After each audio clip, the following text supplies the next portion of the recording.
What do you love about being an MLO? So solving problems and meeting people. So I am a people person, and I actually didn't used to be like that as a kid. I used to be the shyest kid on the block. No way. I swear, I would live across the street from a kid that I would go knock on his door and play outside, and I would even be too shy to go and knock on his house. And my dad would be like, "No, you gotta go do that shit." Really? Yeah, really.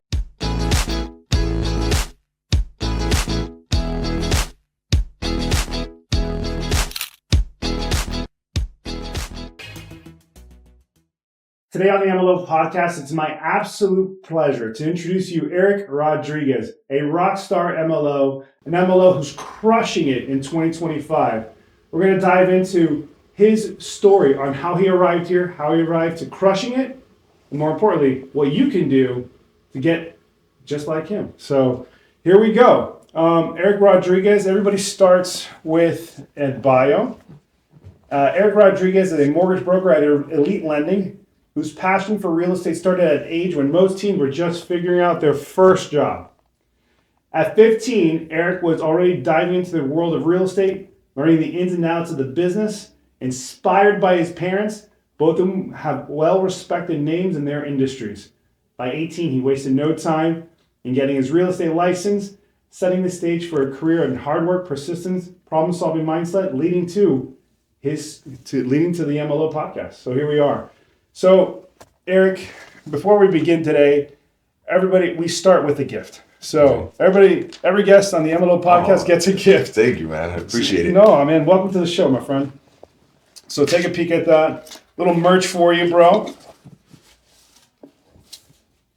This is nice. That's the official, and you've been on the show. You now have the official MLO Podcast merch. We can leave this here as a little promo. For sure. Now, everybody, it's the oldest joke in the book, but I got to tell you, do you know what TRID stands for? I don't.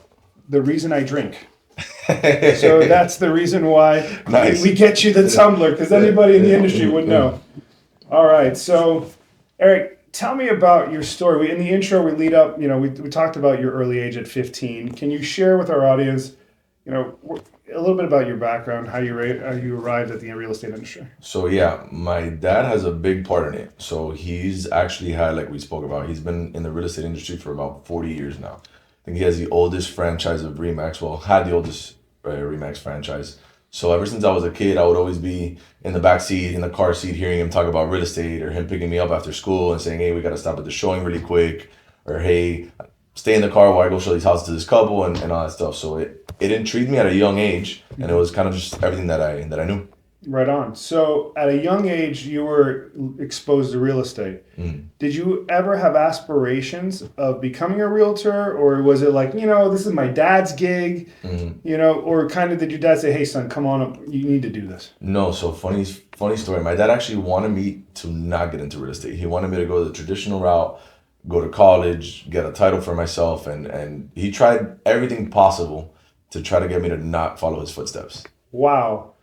Isn't that interesting? Not following your footsteps. So then everything possible. So now how did you then kind of maneuver your way into it? That sounds like a story there. How do you maneuver in that? So money has always attracted me. So at 15 years old, I started working at my dad's office during the summers or after school, and I would kind of, pick up on the lingo. I would hear his agents, his assistants. I would just hear everything real estate. I'm like, I think I like this. Whatever. Then I finished high school. I got a job at Lexus. Cars were my passion. I was telling you, YouTube videos, I knew everything about cars. I thought I was going to sell exotic cars, right? Got that job at Lexus. Didn't go as planned. Started going to school like how my dad wanted me. I wanted to become a realtor. He's like, "No, go to school.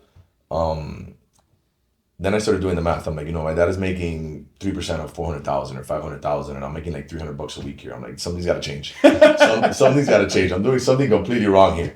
So I got my real estate license, started working with my dad, and he was like, "Look, it's great you got your license, but I still want you to go to school." I'm like, "I'm not going to school, bro. It's not for me. I'm not going to school. He goes, "Your school's paid for. You have prepaid. Don't be an idiot. Go to school." I'm like, "Okay." So I tried one semester. Failed everything. Wasn't it? Hated it. I was looking at the people around me and I was like, "What am I doing here?" Right? So finished that aspect, failed, and he's like, "Just try, go again." I had already made some money in real estate and I actually paid someone to take my classes. Don't do this at home, kids. This is not a good idea, but don't worry about it. Don't follow my footsteps. Yes, and we'll get to that. That's a really good part of the story, but keep going. Raw and edited video. So I paid some guy $1,500 to do all my classes, and I still failed. And at that point, I'm like, yeah, this is. I tried. I told my dad, I'm like, look, listen, I don't even know if he knows this, but I went to my classes. I failed. Not for me, right? So then I went into real estate, started making some money, and then the rest is history. Dad, if you were listening, Eddie.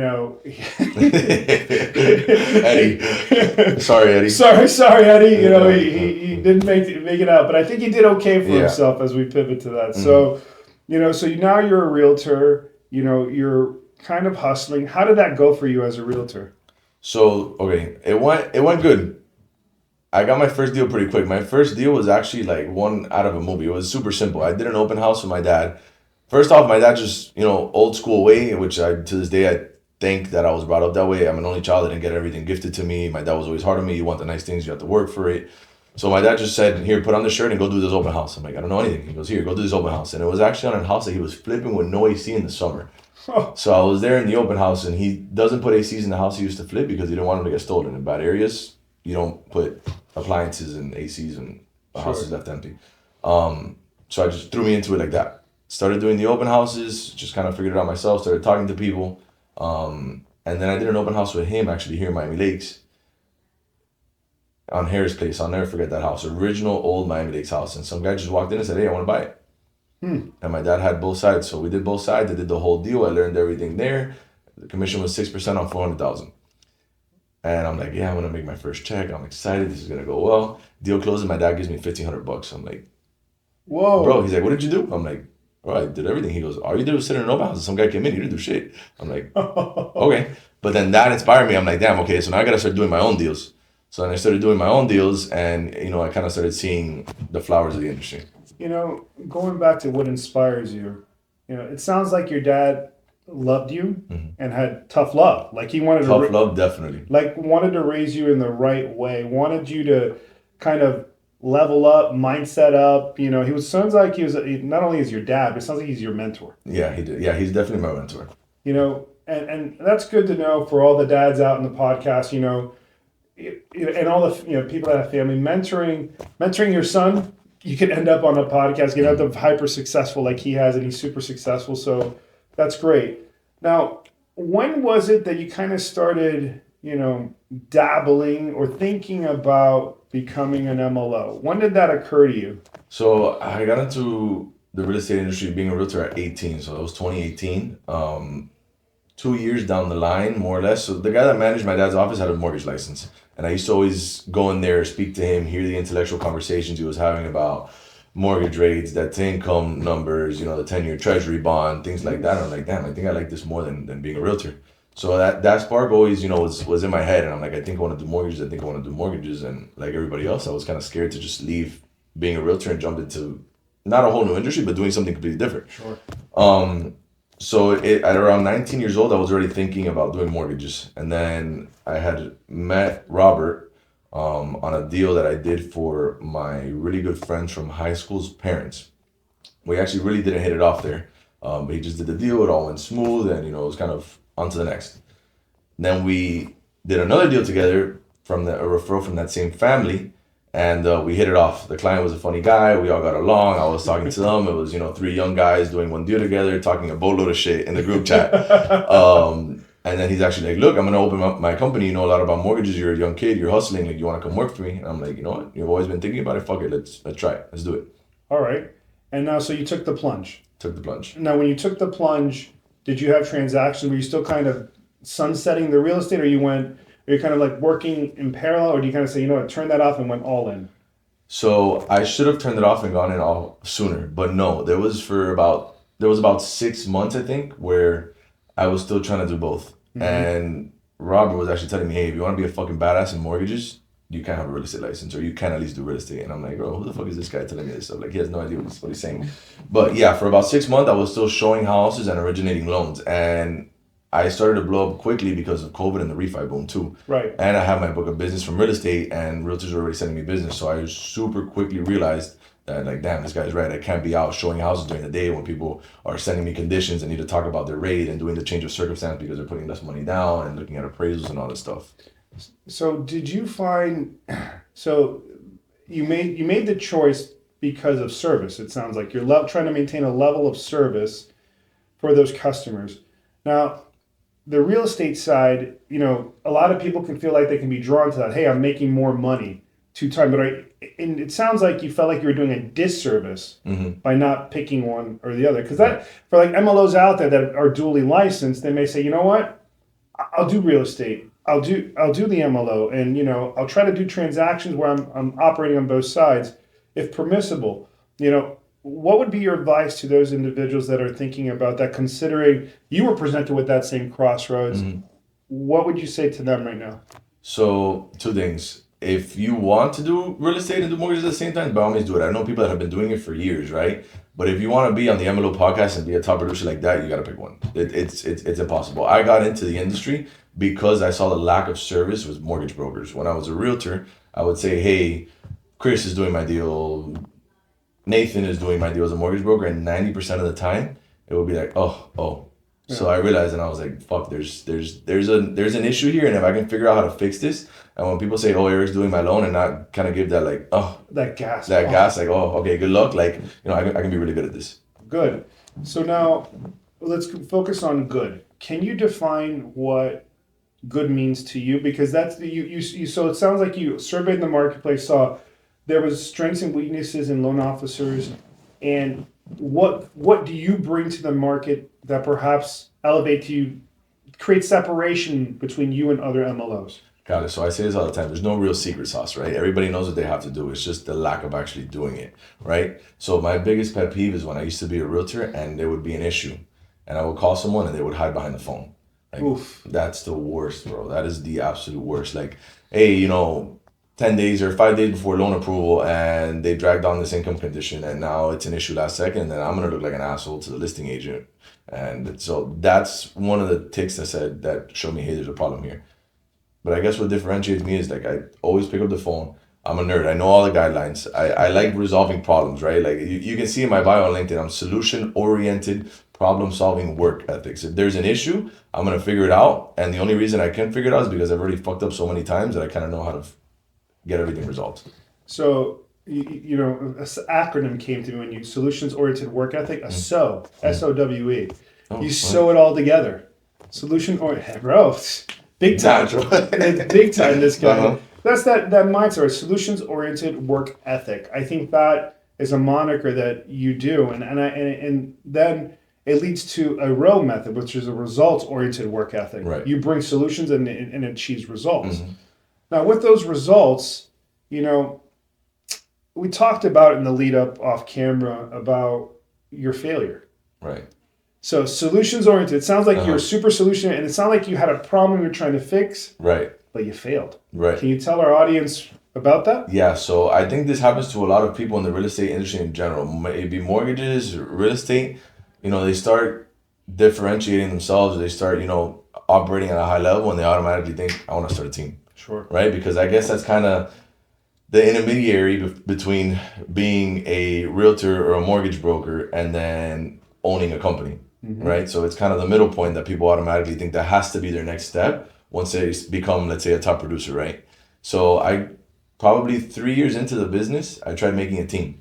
And for me, it made all the sense in the world because I was already busy. I was closing at least, 50 something loans a year. Now I was like, the goal is to get more business. So let me have 2 or 3 people under me and just feed them the deals so I can be out in the field more, talking to people, sure, bringing in loans, making relationships, which is what I like to do. Right. Don't get me wrong. I love figuring out the problems and doing all the stuff with mortgages, but the real bread and butter comes from making the relationships with the people. Absolutely. So I tried doing a team and I failed miserably. But I lasted about 6 months. I had 3 people that were working under me, and how I had it structured is, look, I'll get the deals, pre-approve them, make sure the underwriting process and everything goes smooth, and they're already deals. You don't have to look for business, just get it structured. But the lack of experience of me hiring people kicked me in the ass.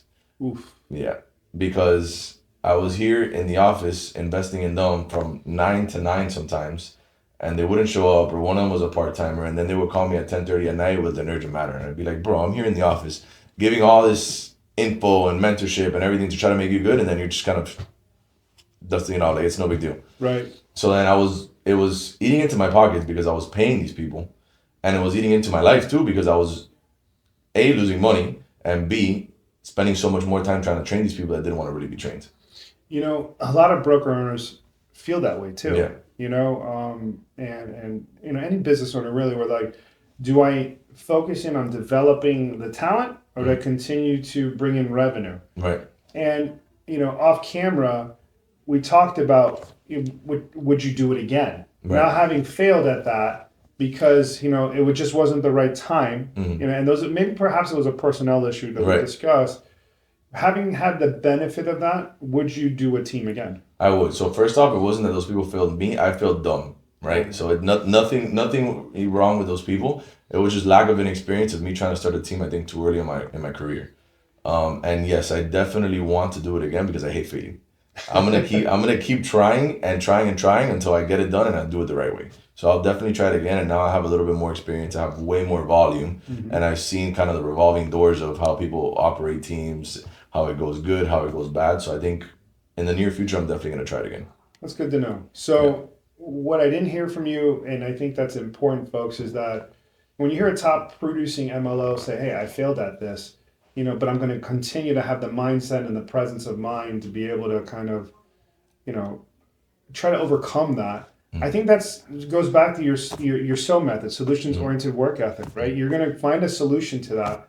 And now, if you were to, in your opinion, when you get this team, is that going to give you bandwidth to go get more business, or is it a higher level of service? What do you envision of what this team will do for you? So right now, it definitely needs to be the level of service because I'm extremely busy, right? So I just need to offload some of my plate, get that structured first. The issue is that last time I think I expected to just form a team and everything just transitioned smoothly. Now I'm already expecting, hey, you're gonna have to, bite the bullet for 3 months and probably lose out on production to make sure that these people know what they're doing, train them right, get the process, as tight knit as possible, to then go out and start looking for more business and make sure you have the right hires. And if you didn't have the right hires, then fuck it, so be it. You have to, let that person go and find another one. Right. So I just kind of expected the process to be more seamless, and it just failed. I gotcha. Now, I appreciate that vulnerability, right? It's hard to talk about failures. Now I'm going to talk about what you love about being an MLO. Okay.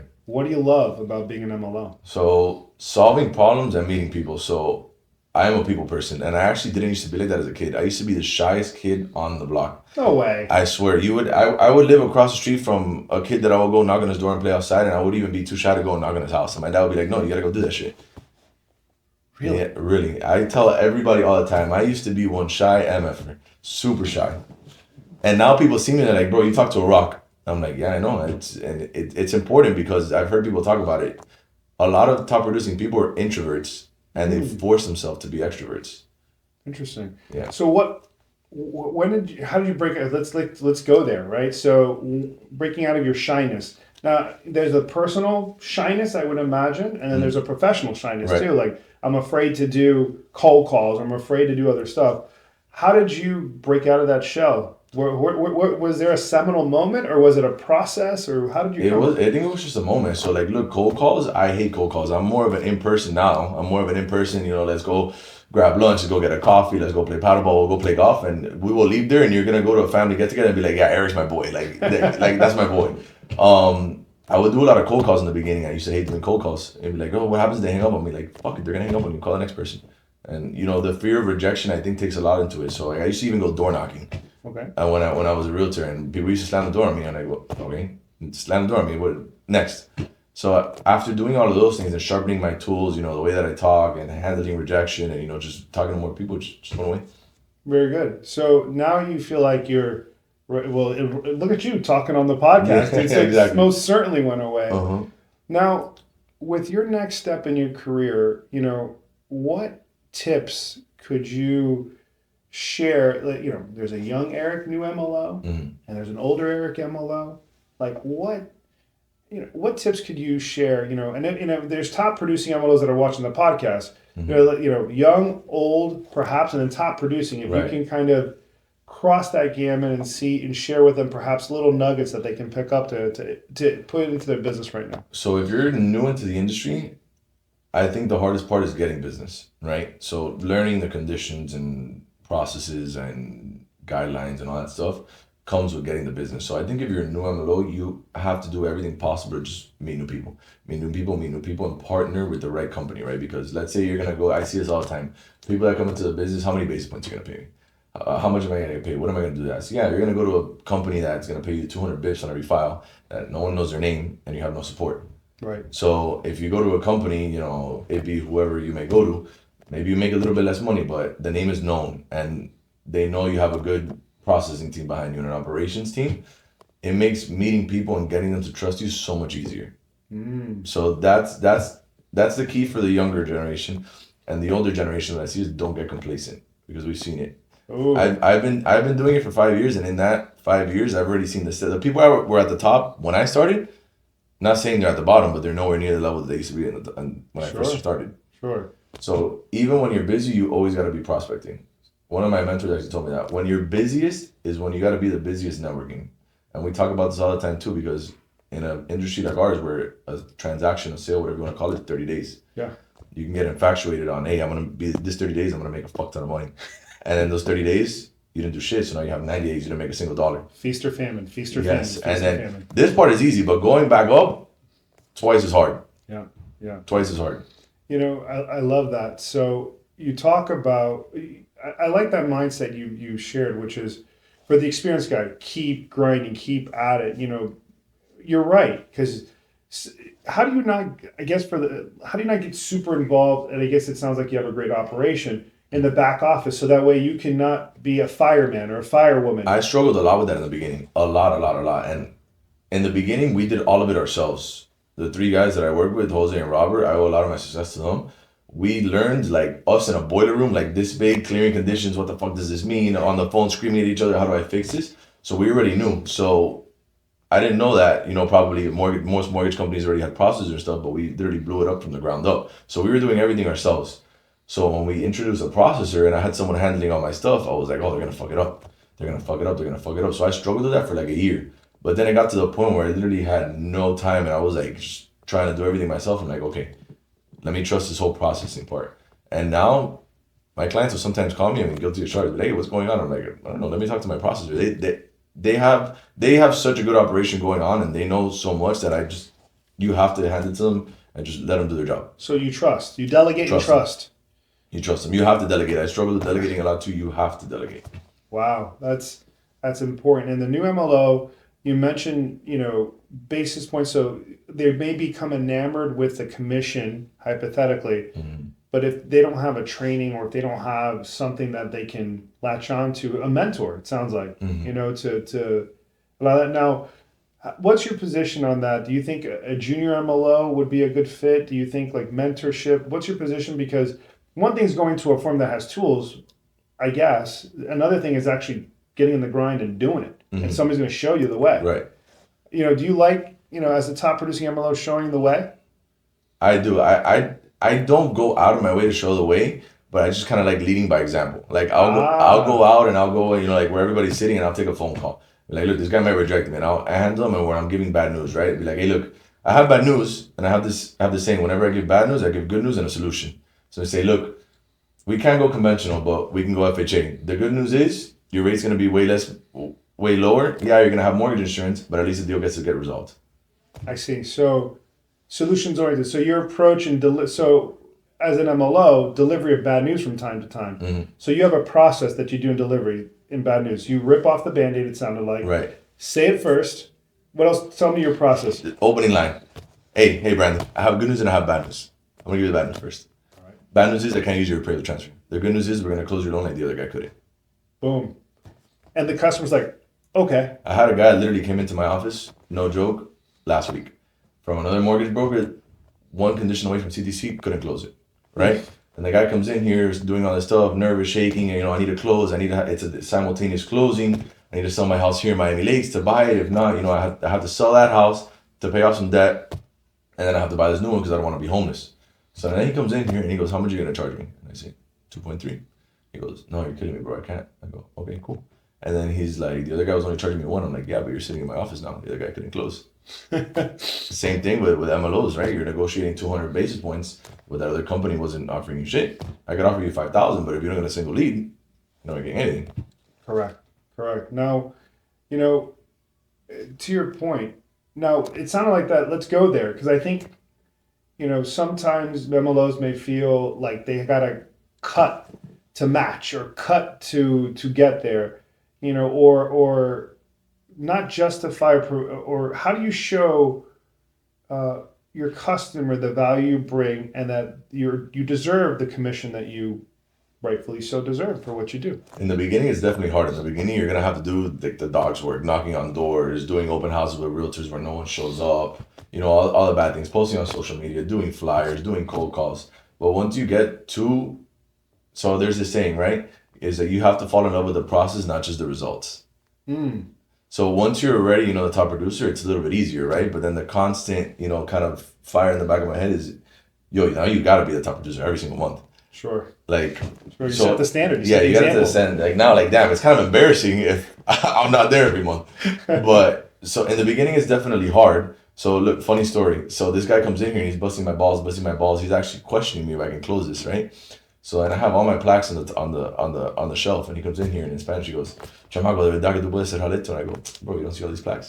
He goes, yeah, you're right. So in the beginning it's definitely hard, and then after that, I mean, like I said, you can't get complacent because most people when they get to the top, their level of service starts to drop. Yep. And it's way harder to try to get yourself back up. There's so much easier for someone to talk shit about you than talk good about you. Oof. So you fuck up one deal with a realtor, that one realtor tells the office, that whole office knows, and then just game over. Game over.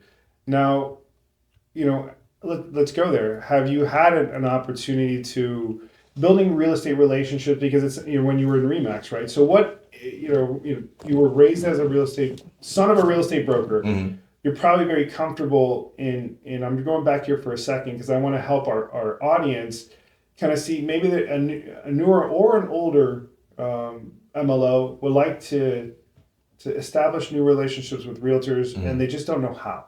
Okay. What would you recommend? What would be a nugget for them, new or old, or is there a commonality but regardless of experience, that how do you start that conversation? So I think the best way to form relationships is organically, right? Yeah, there's great networking events where there's realtors and mortgage brokers, right? But you're in a room with 1,000 people trying to do the same thing, right? Right. Yeah. So I'll literally be sitting at Latin America. The other day I was at the mall. Right, I'll give this situation. I was at the mall returning a pair of shoes and I walked into a watch store. I'm a big watch guy. And I'm there and this guy's, in a high-end watch store. I'm talking to him and I'm like, "Hey, what do you do?" He goes, "I'm a realtor." He goes, "Oh, I'm a mortgage broker." Right? Whatever, hit it off with the guy and then I'm somewhere else and I meet him again organically. Right? I'm like, "Hey, let me buy you a drink." Right? So, and now we hit it off and that guy's a $70 million a year top producing realtor in Boca. Wow. Mm-hmm. In a shoe store. In a shoe store. And was in a watch store. I came from the shoe store. And the shoes that I was returning, he had them on his feet. So this is where people have to think different. Like, okay, someone else, some shy person would have been like, "Oh shit, look, this guy's wearing the same shoes." I thought for a second, I'm like, this guy's in here in this store where the watches cost $40,000. He's wearing the same shoes I have in my bag. I'm like, I'm fucking talking to this guy. Right. I'm talking to this guy. Like, I'm not leaving here without getting his info or seeing both of us benefiting. Right. Like the people at the top are collaborating. They're not competing. Ooh, let's reflect on that for a second. The people at the top are collaborating, not competing. Mm-hmm. Expand that out for me. I actually saw this on Instagram, but it's true. Like everyone, okay, so when people first get into the industry of mortgage brokers, everything, it has to be competition. Like, oh, I close more loans than this guy, or I do this, I do that. Like, there's some people that I work with that, we have a friendly competition. Like, hey, I close more loans than you, but if they can't close a loan because they may be retail and they got it done, they'll say, "Hey, bro, look, I don't trust anybody else with this loan. I don't want to look like an asshole. Can you get this done for me?" All right, we'll do it. We'll work together. We'll collaborate. And then I know, don't cross that line and, take that relationship. Right. But we're collaborating. He gets the deal closed. He doesn't look like an asshole, and I make my money. Isn't that interesting? You just brought up a whole other topic. I didn't even know we were going to go here, but this is really great. Is that we've been predisposed in the industry to say that, hey, if you're a wholesale loan officer, you're at odds end with the retail loan. Right? You guys have to hate each other. You have to butt heads. You have to butt heads. Your rivalries, your this and that. What you just introduced was a level of professionalism and a level of care, because ultimately both you and that other loan officer elevated the client's needs above your own, and you've set the ego aside. Right.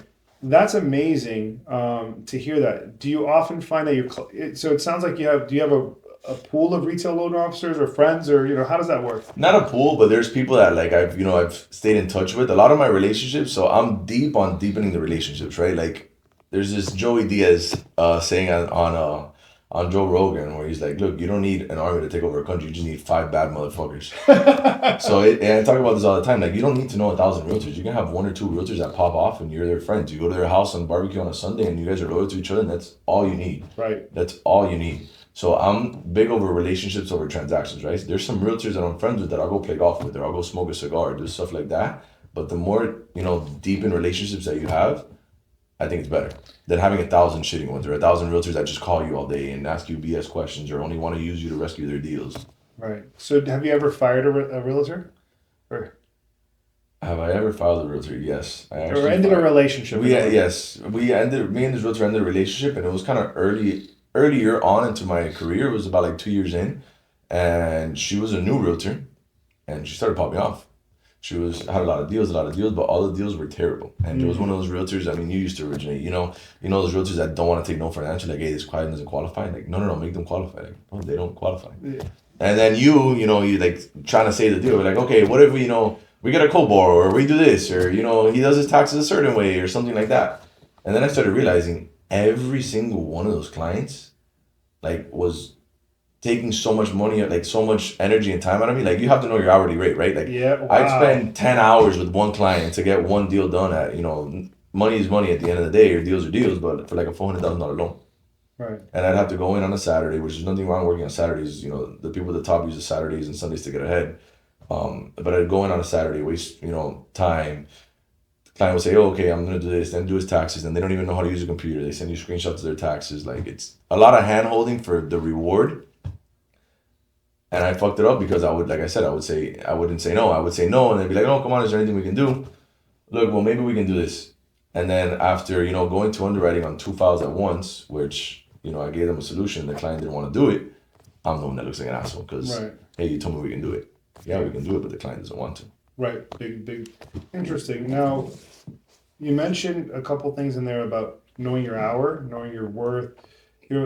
So time management is really big. What beyond that comment was time management and knowing what you ought to be doing in terms. So how do you prioritize high priority tasks that are revenue generating against tasks that are non-revenue generating? How do you make that game time decision? So mental clarity for me is number one, right? That's $sign over everything. That's number one. The first thing I do when I get to the office, I'll check on my files. If I remember something late at night, I put it on the notes on my iPhone. You'll see it. I have a widget that says to do. Boom, boom, boom, boom, boom. Everything I need to do.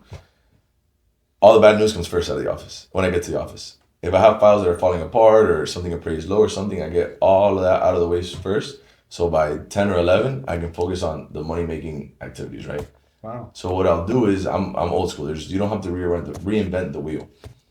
Once a week or every couple of days, I'll go to all the listing agents that I close the deals with. Even if the deals have gone bad or we need an extension, which hardly ever happens, but even if the deals went bad or it was a rescue deal and it was a lot of pressure, I'll call all the listing agents on the deals that I did the mortgage for.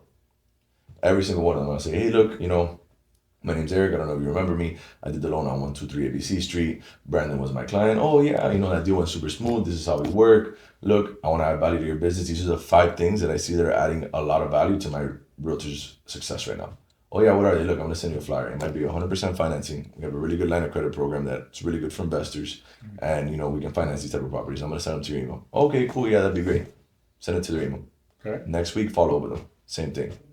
Did you see in the next follow-up is, let's say that Susie Q Realtor, are you following up saying, hey, did you get my email? Are you following up to say, hey, did any of those interest you? Walk me through that warm-up cycle that you kind of do. So I'll call them, make the introduction first, and it's, it's not so much as like a cold call because you kind of already know them. Sure. Most realtors already kind of have like a TC, a transaction coordinator or something like that, so they'll make one big email chain, right? Mm-hmm. So a lot of mortgage brokers don't do this, but this is low-hanging fruit. Like, all my realtors, I'm going to give a nugget here, hopefully. You guys can steal it, right? That's what I'm here for. So on every single one of my offers that go out, my realtor send, I say, hey, copy me. And every single email that goes out, I say, hey, Brandon, look, just to let you know, I fully verified income, assets, and credit. We're going to be able to get this deal done hassle-free for all parties involved. Hope to work together in the future. So you're copied, you're coming in, you're already elevating yourself above the noise because you're saying, I'm here. Right. I'm present. This is my client. This is our client, and I stand behind this client. Correct. Because there's a lot of realtors that will just say, "See offer attached." Right. So during COVID and all that stuff, I'm like, bro, we're losing a lot of deals here. There's got to be something different. So I just thought of it. I saw one person do it, and I'm like, you know what? This is genius. I literally have a template, and I say, hey, look, I've already verified income, assets, and credit. We're gonna be able to get this deal done for all parties involved. Here's my contact information. If you have any info, call me. I can guarantee you more than half of the realtors that send offers aren't doing that. Or most mortgage brokers that have the pre-approval just do the pre-approval and they're out drinking a beer next to the pool. Sure. Right? They're like, oh, I did the pre-approval, I did my job. Like, no, bro, let's get this done from A to Z in the right way. So then when I closed the deal, the listing agent was like, fuck, that guy's good. Yeah, for sure. And does that come up in the conversation throughout the transaction? 100%. That email, I chose you because of this. Almost every time. 75% of the time. Massive nugget, dude.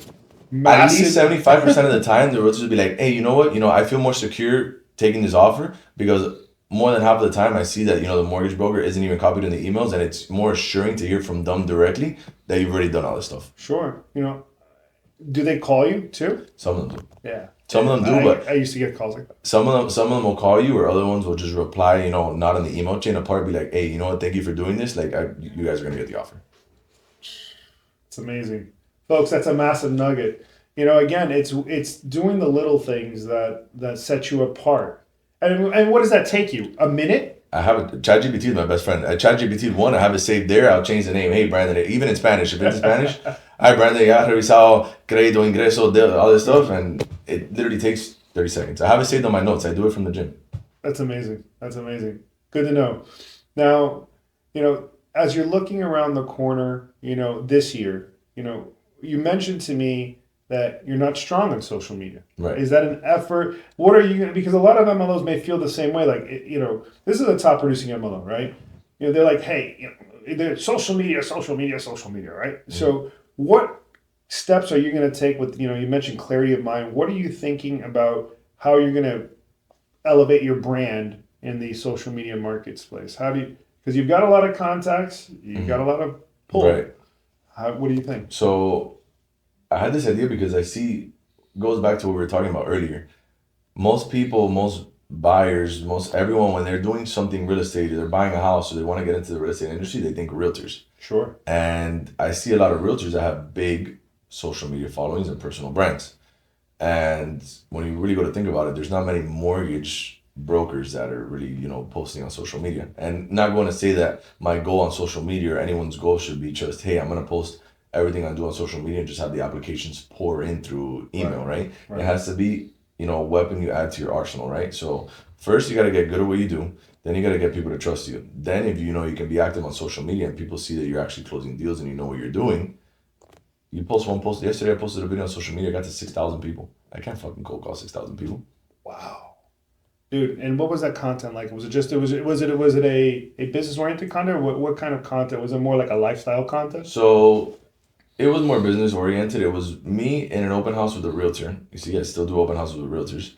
It was me in an open house with a really good realtor friend of mine that was a high-end house. And it was just me walking through the house, snippet through the house, showing, the luxury finishes, the pool, the location, all that stuff, and saying, how much money do you need to make to qualify for a $6 million house? Wow. Most people wonder. I mean, as a kid, I used to always wonder that. Like, that's brilliant. Who can afford this house? Like, who is this? What job? Yeah, what job do you have, right? For sure. And the numbers were tight. Like, I wouldn't live in a $6 million. Granted, if you want to do it, do it. But I wouldn't live in a $6 million house making $80,000 a month. There's no way. There's no way. Yeah. No, but that's the bare minimum you need. $85,000 a month to afford a $6 million mortgage. And that's something, folks. Mm-hmm. And you're like, who's doing that? What's their profession? What do they do? What are those people? Mm-hmm. That's great. And so you got 6,000. So now the expectation is perhaps using that home as a lead magnet. Mm-hmm. Now they say, well, maybe he does high-end homes. Perhaps that's going to attract high-end realtors, right? Right. And you reach more realtors because, like I said, it's not just post and expect the apps to come in. But now, I probably follow 2,000 realtors. Now all those 2,000 realtors that know me, they feel like they know me on a personal level, right? Sure. They know how my voice sounds. They know how I act. They know how I talk. They know how I work. So me just doing my daily shit, I just put it on Instagram, and now everybody knows that I'm the guy to go to for loans. Yeah, no, that's amazing. So you're expanding your reach in using and it sounds like you're deepening your relationship with your realtors because you're going to be able to, promote their listings, their houses. I would presume because you still go to open houses, you mentioned. Yeah. So, one thing I do see, there's a lot of commonality between your approaches, but one thing that's not common is your grit, your grind, your hustle, your consistency. How are you going to maintain consistent on this approach? Is there anything you're going to do? Like, I'm gonna block time. I'm going to do what processes and procedures do when you because you mentioned some like you go bad. Let's call it bad news Monday morning news. Bad news morning block. Then you get prospecting block, which is how long would you do that? Probably an hour and a half because think about it. Realtors, their job is to do stuff during the day, right? Realtors aren't busy 9 o'clock in the morning. They have the whole day where they're free. So I get all the bad news out of the way first before my clients go to work or do something like that, right? To get it out of the way first, and then when the realtors are getting to the office, finishing their showings or whatever it may be, then I'm calling them. Got it. And then after that, you're going to be content creating, presumably, right, or doing some other stuff, or what do you do after that? Something productive, right? If it's calling clients or sending emails, I mean, there's always. If you don't have something to do, you need to find something to do. If you don't have something to do, that's an issue. Revenue generating. So, to all the MLOs, out there, right? So he prospects for an hour and a half and he's like, okay, next step, knocking it down. So that's important to continue to keep grinding, finding that next deal, right? So finding the next deal, answering calls for realtors, saying, hey, how can I add value? Taking calls, pricing out loans, stuff like that. But if you don't have something to do, go find something to do, right?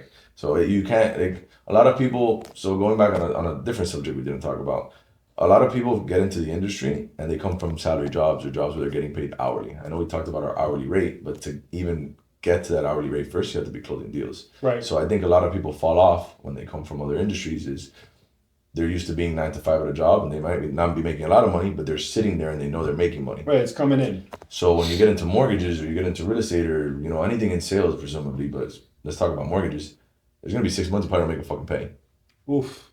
You heard that? Yeah, there's probably going to be, at least, unless you're a total badass or you have a massive following or you know realtors, there's probably going to be 6 months where you're going to be working your ass off, getting doors slammed in your face, getting hung up on the phone, people telling you don't know what you're doing before you see, the fruits of the industry. And that's the hardest part for people to get. I'm working hard, but I'm not seeing any dollar amount. How do you stay positive? How do you get through that? What is, because a lot of people just give up. They tire out or they physically can't do it, but the net of it is they give up. If it were easy, everybody would do it. I think if you have that mentality and say, look, the people at the top are at the top for a reason. So if I can fall in love, with the sucking of it, with the pain of it, and, fall in love with the process, just not the end result, then you just got to fight through it.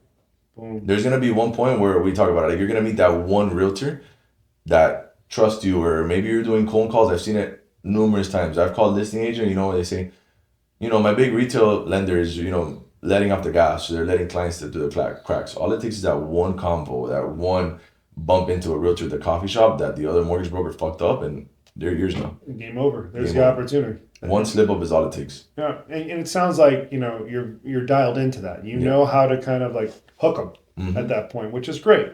Which is how many realtors do you have in your arsenal? Would you say if you could range, more than 20, more than 50, more than 100? Because you mentioned a process of calling listing agents. Do you see a turn rate or a burn rate? What is a good in order to keep your production level up?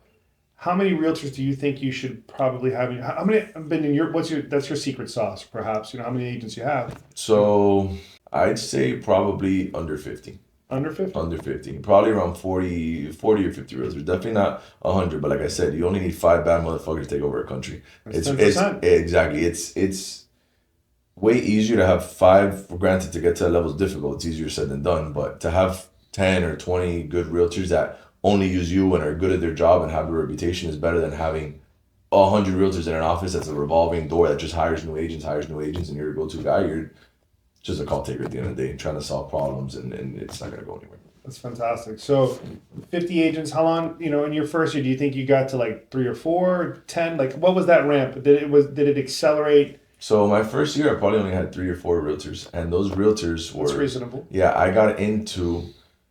remember, I got into mortgages from being a realtor. And when I was a realtor, I was that young kid and everyone said, look, it's going pretty good for him. So a lot of my friends wanted to get into the real estate industry and I helped them out, right? So little nugget to Ricky Caruth. Ricky Caruth is big. You know who Ricky Caruth is? No, I don't. He's a Remax agent that his motto is the more amount of information you give out the free, the better it's going to be for you.